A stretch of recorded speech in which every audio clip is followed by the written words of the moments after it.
পশ্চিম বাংলার ছাপ্পা মেরে ভোটে জিতে মুখ্যমন্ত্রী হয়েছেন, যিনি এই রাজ্যকে সর্বনাশের চূড়ান্ত পর্যায়ে পৌঁছে দিয়েছেন, তিনি যে ভাষায় আক্রমণ এবং অপমান করেছেন তার প্রতিবাদ করার জন্য তারা এখানে সীমিত সংখ্যক এক্স সার্ভিসম্যান নিয়ে বসতে চান।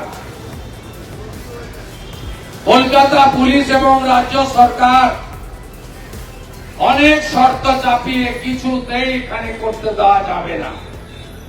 যেহেতু এখানে অবৈধ স্ট্রাকচার আর্মি তুলে দিয়েছে এবং মুখ্যমন্ত্রী পলায়ন করতে বাধ্য হয়েছেন। মুখ্যমন্ত্রী শুনে রাখুন, আর্মিরা আপনাকে দেখে পালায়নি, আর্মি আপনার অবৈধ চামড়া তুলে দিয়েছে বলে আপনি ল্যাজ গুটিয়ে পার্টি পালিয়ে দরিনা ক্রসিংয়ে চলে গেছেন। আমাদের দেশের আর্মি আপনাকে দেখে ছারপোকাদের থেকে পালাবে কেন?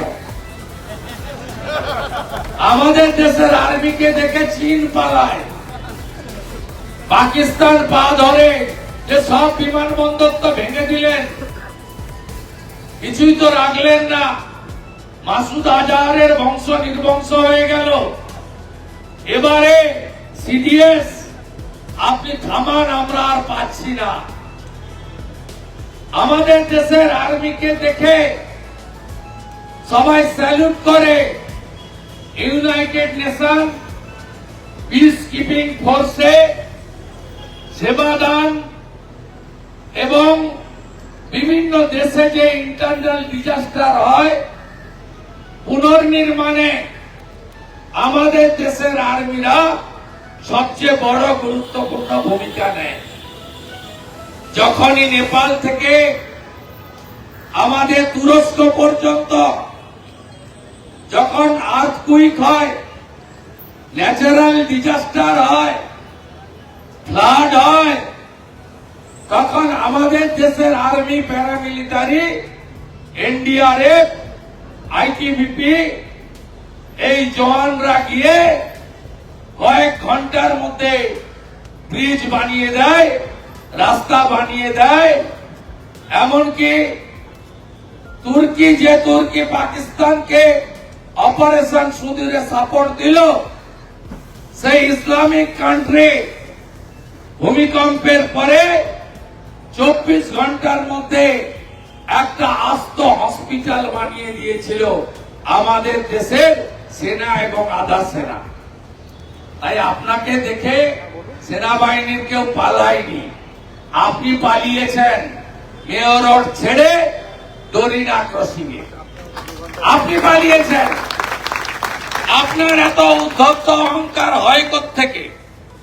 আমি আগের বক্তা মোহন রায় এক্স সার্ভিসম্যানের কথা শুনছিলাম। প্রত্যেকটা ঘটনাতে আর্মিকে অপমান করা। এর আগে অবন্তিপুরার পরে যখন আমাদের এয়ারফোর্স অঙ্গার ঘোষকে মারা, ভিতরে ঢুকে মারল, তখন এই মুখ্যমন্ত্রী নবান্নর গেটে দাঁড়িয়ে বলেছিল প্রমাণ কোথায়? এই মুখ্যমন্ত্রী একদিন সারা রাত্রি নবান্নতে কাটিয়েছেন। আর্মির একটা এক্সারসাইজ রয়েছে, বড় বড় ব্রিজগুলো, সেখান থেকে কত গাড়ি যাতায়াত করে ইন্টারন্যাশনালি কাউন্ট করার একটা এক্সারসাইজ হয় কয়েক বছর অন্তর অন্তর। এক বছর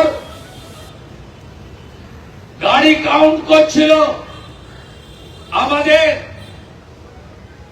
সেকেন্ড ব্রিজে, দ্বিতীয় হুগলি সেতুতে। সেখানে মুখ্যমন্ত্রী বলছিলেন আর্মি ঢুকে পড়েছে, এটা যেন আলাদা দেশ, উনি যেন এই দেশের প্রধানমন্ত্রী। আর্মি ঢুকে পড়েছে, আমি এর প্রতিবাদে আর্মি যতক্ষণ না সেকেন্ড ব্রিজ বা বিদ্যাসাগর সেতু থেকে চলে যাবে ততক্ষণ আমি নবান্ন ছাড়বো না।